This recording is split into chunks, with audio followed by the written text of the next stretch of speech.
Ready? Yeah. Okay. Well, first of all, thank you all for coming. I really appreciate it.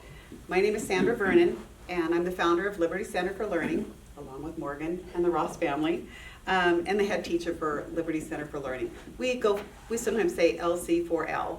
That's kind of a quick way. So if you hear me say LC4L, that's what I'm referring to as our Liberty Center.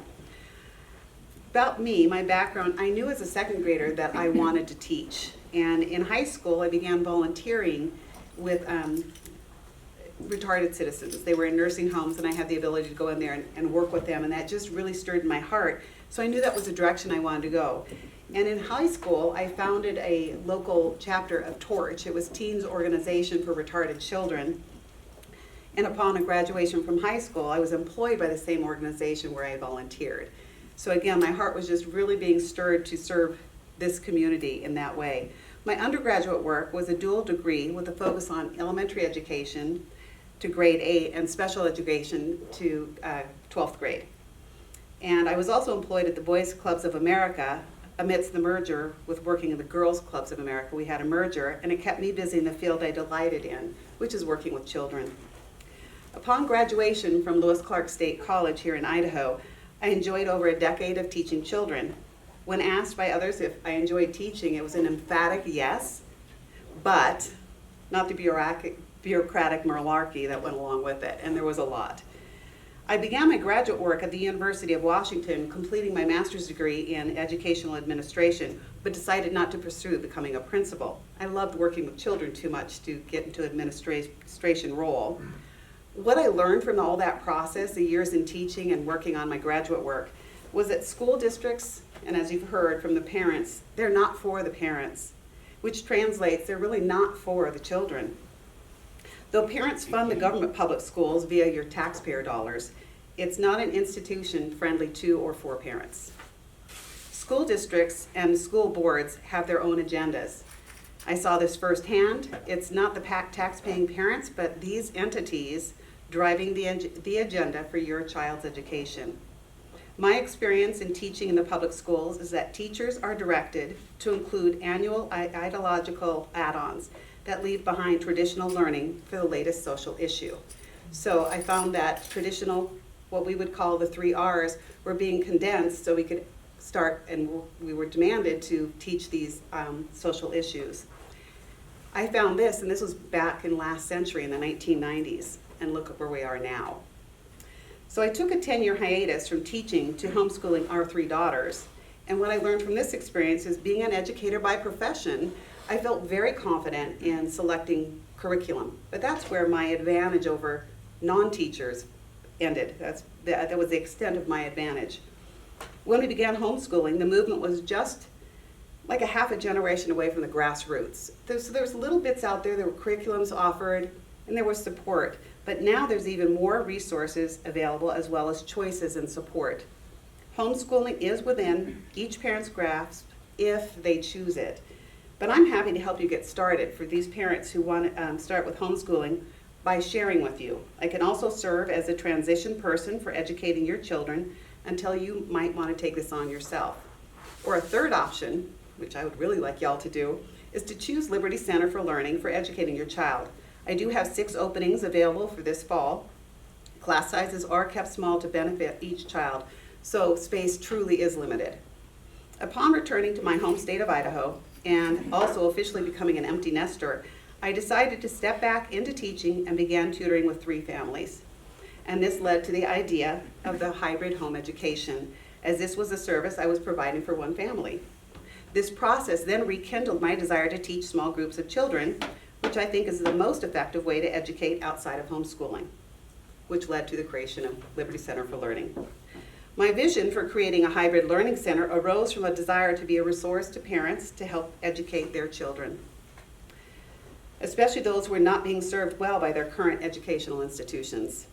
As a certified regular education and special education teacher who left the public schools to home educate my daughters, I am well acquainted in navigating this change as well as implementing a superior form of education. It is, I realize, a tremendous paradigm shift for many. But rather, homeschool hybrid kind of describes what we do here. It's so sweet. The students, the boys here will say, this is just like home, because we have a couch setting. We do a lot of instruction over there, so they love that. But it is a paradigm shift. You don't see desks. We have tables, and the boys are moving from spot to spot. So we are not a traditional classroom. My students say it's like their home. They are relaxed, happy, and learning with joy.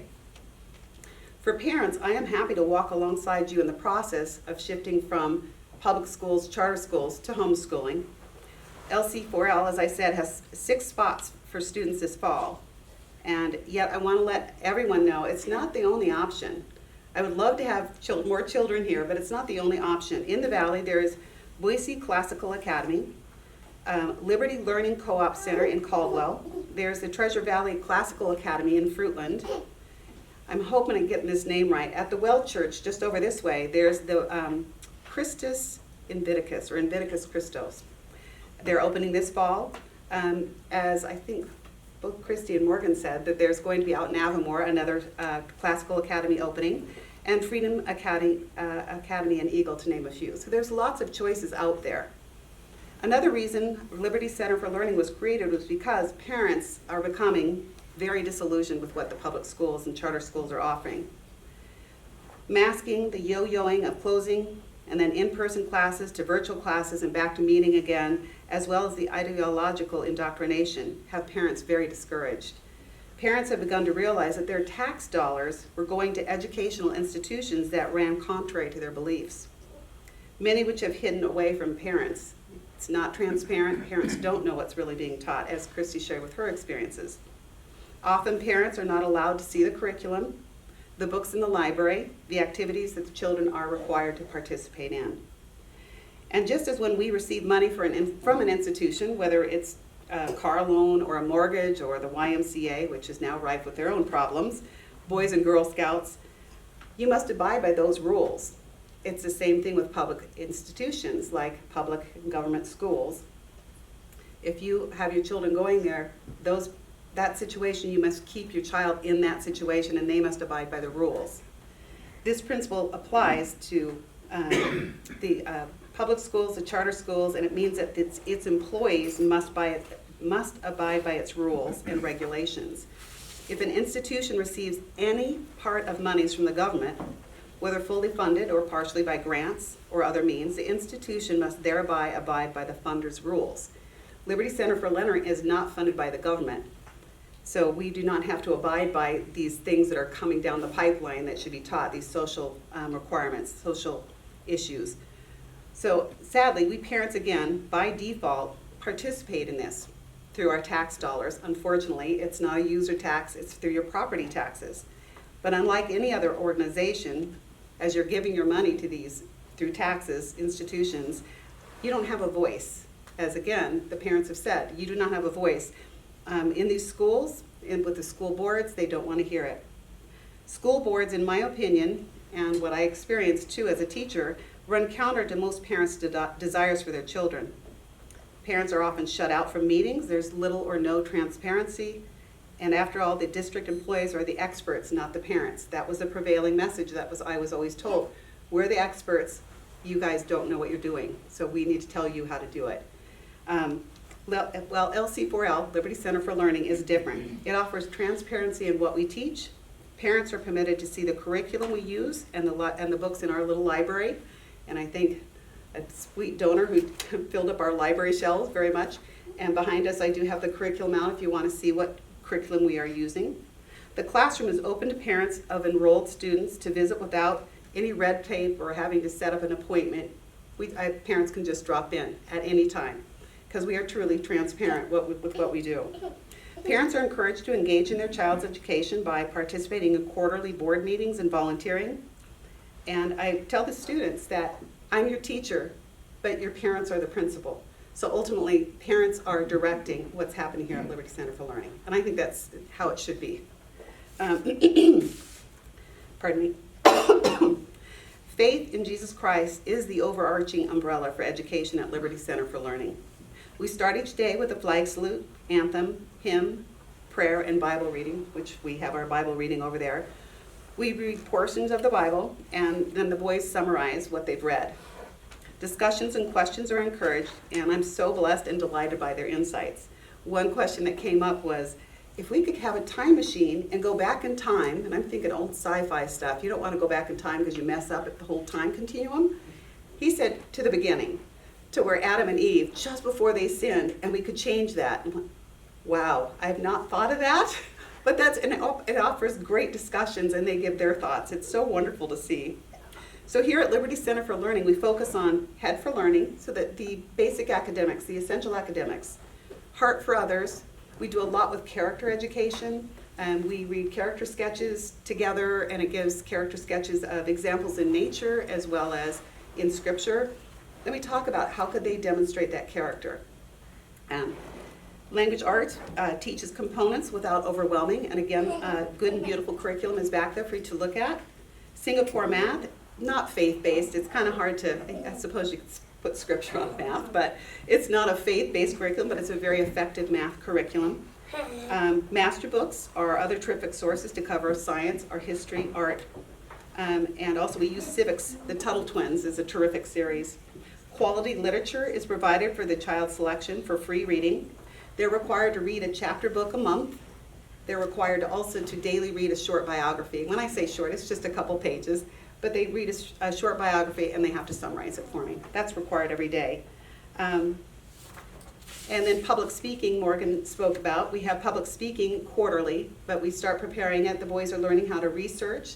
They learned about the word plagiarism, that we don't want to practice that at all, so how we can take the research, put it in their own words, and then they do their public speaking quarterly. Tinkering is also essential to how children look to plan, create, and learn. We have the STEM area over here, and science, technology, engineering, and math. The boys have all their crafts. They have to come up with a plan, and then they can create something, and then they have to evaluate, did it work? We have a couple bridges that a child made over there, and it had to bear weight. So he was working on that, and he can take it again and build it bigger, or and reinforce it, or make changes if he thought it failed. I think, Steve, you asked a question about their wiggleness. And yeah, at this age, that's another thing. No desks. As a special ed teacher, the kids were in desks, but not very often, because I think it's torturous to make us sit for long periods of time. So the boys, we start out first thing, they've got their exercise mats, and we do aerobics. They're doing Zumba, and it's quite funny to watch them interpret how the moves are supposed to be done. But I will say after about 20 to 30 minutes, they are tired, and so then I can take them over here and we can start instruction, which is really great. As Morgan also brought out, that we do walks, and that just to allow that. And if I see they're especially wiggly, we might take a break and do another little exercise video. Students aged 10 years old and older will begin Latin, because again, a nice segue from Liberty Center for Learning is Boise Classical Academy, because they take students from age 12 up through high school. My promise to every parent who have their children enrolled at LC4L is quality education for every student, regardless of level. I feel very comfortable multi-level. It's what I've done, and I actually love what it's done. I find it very challenging and invigorating. So the education of each child is customized according to their needed pace. It's not driven by the curriculum. If they can fly through it, we do more lessons. If we need to slow it down, we slow it down. And it's not grade-based. So the students that are here today, they're not in a particular grade. They're working at different levels according to their needs. No child will be overlooked, neglected, or feeling as if they are just not measuring up. We'll talk about strengths and the things that they can work on. No bullying. Each child will enjoy a safe and nurturing environment. They'll not be teased or mocked or made fun of. We just don't do that here. And low tuition. Small class size ensures that each child is seen, heard, and noticed, and each child will enjoy having others be curious about their interests. My vision for the future is to have more enrichment opportunities. As Morgan mentioned, graphics, we're starting some basic graphics arts, and I have a graphic arts specialist who is going to start offering that, teaching them Photoshop. Entrepreneurial learning, foreign language, field trips, and service opportunities. Talking about low tuition, Liberty Center for Learning is truly tax exempt.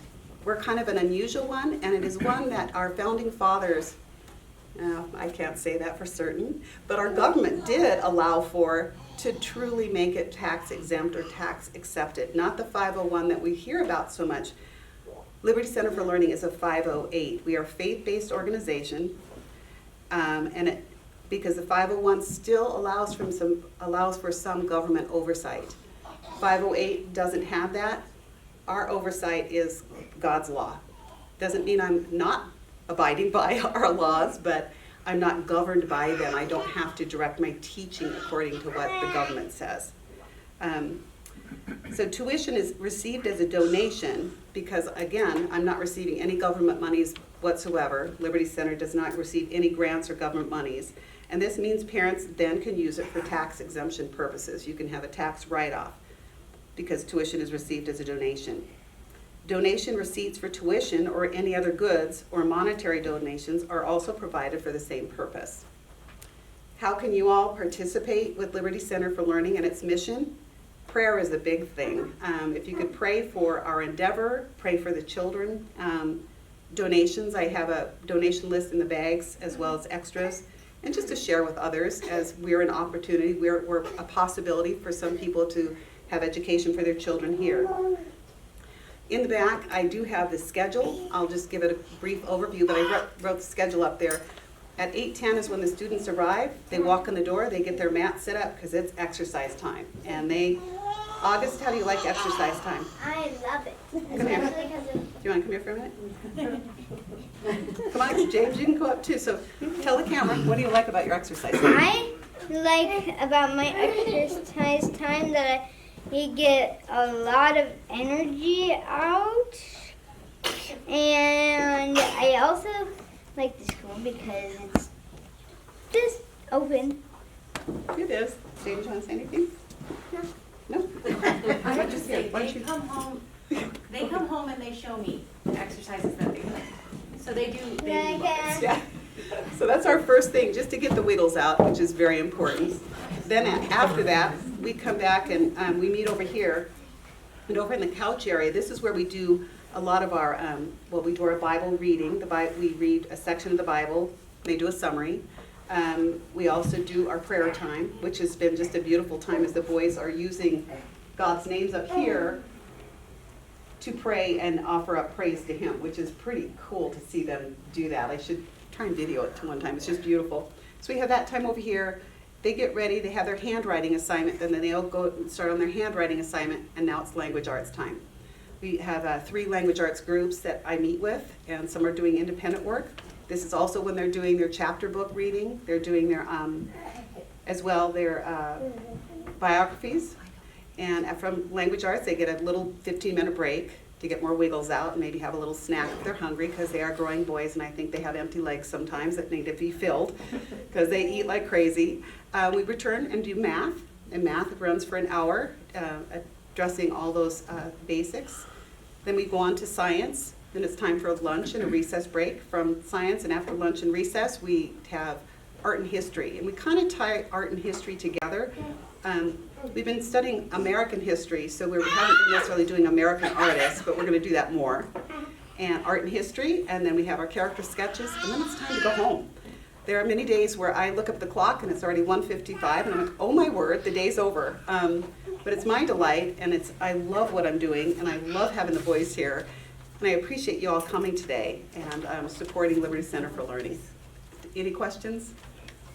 I don't know if this is a question for Morgan too, but is there an opportunity for parents that are out there that if they cannot afford the tuition, is there like a subsidy that? Thank you for asking that.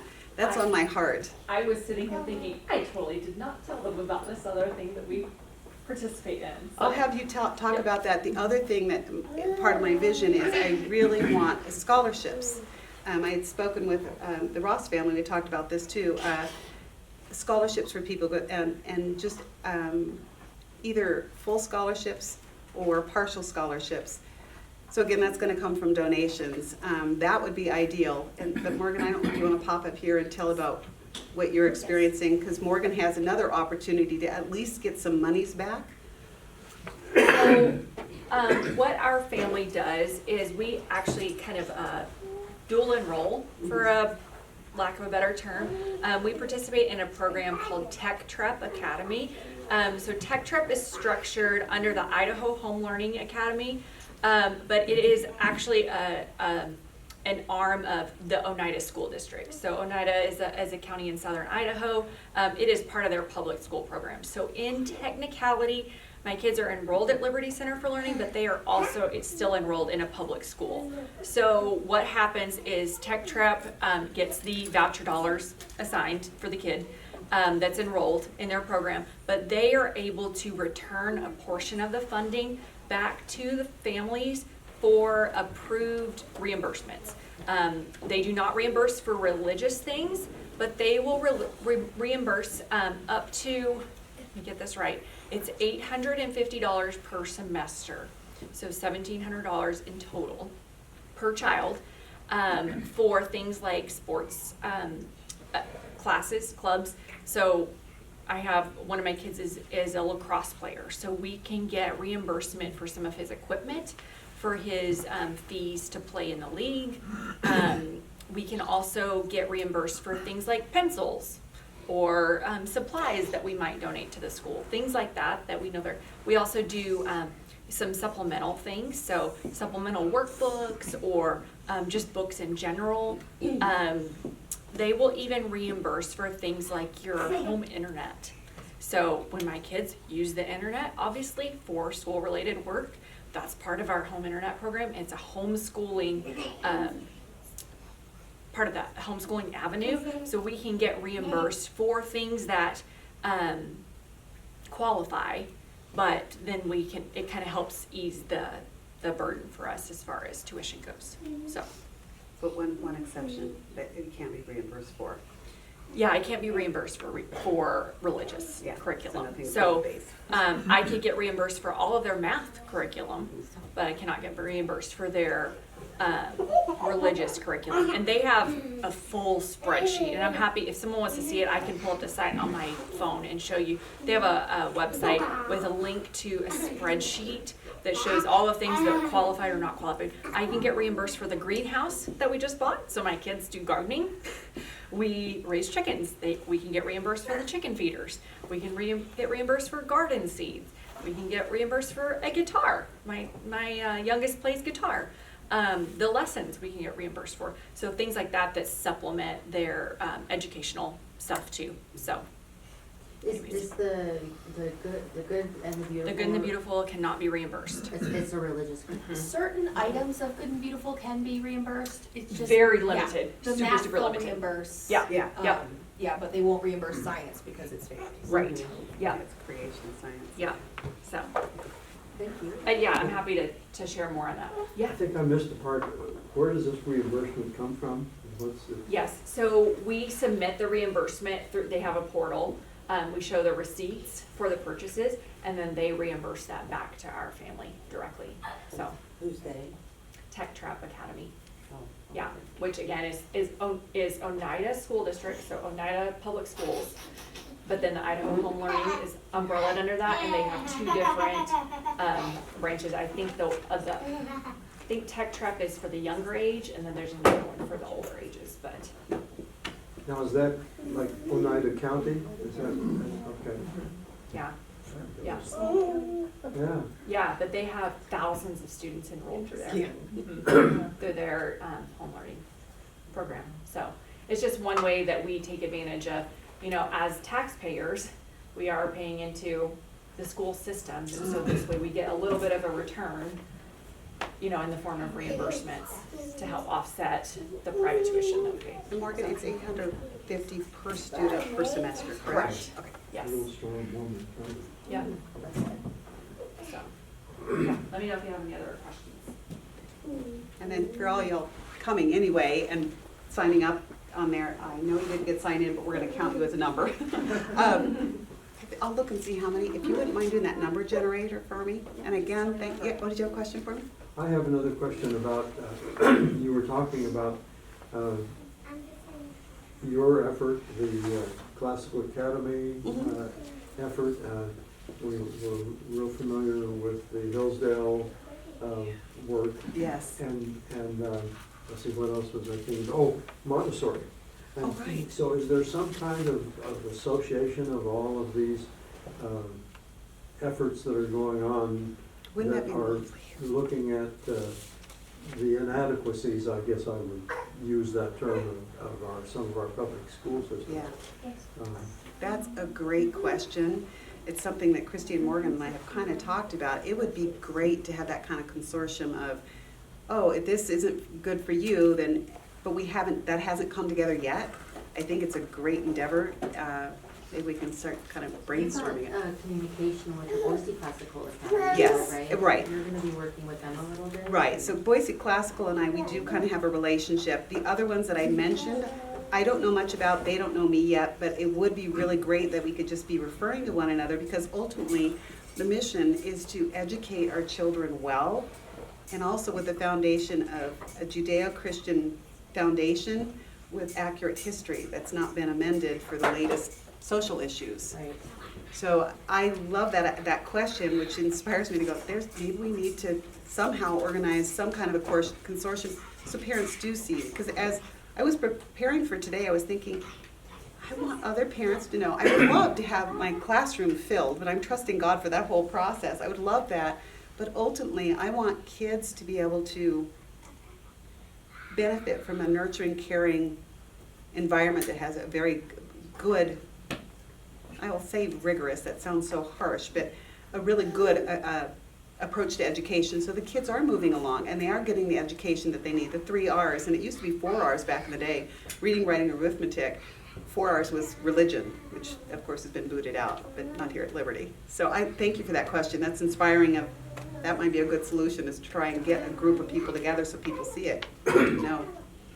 Any other questions before we do our drawing? It seems, I'll follow on that a little bit. It seems like there's been some kind of an effort to, through legislature, to attempt to have some of the money follow the student rather than be just sequestered only in the Yes. public schools. And, you know, you can't help but have some kind of sympathy for this public school system because of, it's just a massive influx of children and a lot of parents who are disengaged from their children. And so it seems like, well, we have a son-in-law who's been in the public system, and I think he's a really good teacher. And I think he's kind of tough, and it's been evident through watching him and that the system favors administration as much or more than it does teaching. That's been my experience. So I don't know how we get away from that, how we get away from the power of the Education Association, the teachers union. Right. The other thing that I would say to that is that that system also caters to the lowest common denominator. Yes. The other, speaking to the legislation, part of the problem that I saw, at least this last session, was that the people that want to be seen as a true homeschool community, I'm teaching my kid, no one else, this money should not be available, we don't want strings. That group of people is, what I saw was they are trying to take away something, they're trying to make something not be available to everyone because it doesn't align with their views specifically. So a caution that I wish I could caution them on the narrative that if just because it's not right for you doesn't mean that there shouldn't be other alternatives made to the full population. Yeah. Well, that's, If you find yourself in conversation, Yeah. that I feel like sometimes the very devout homeschooling group was just as problematic in the passage of this last legislation as the school board associations. So, what I think I liked, I've been hearing from Christy and you, is that it's catering to the kids and what they all learn differently at different levels, and that it just respects that. Yeah. And I think we've seen that way early on with Mrs. Montessori's efforts. okay, what are the kids, some kids learn language faster and some Right. learn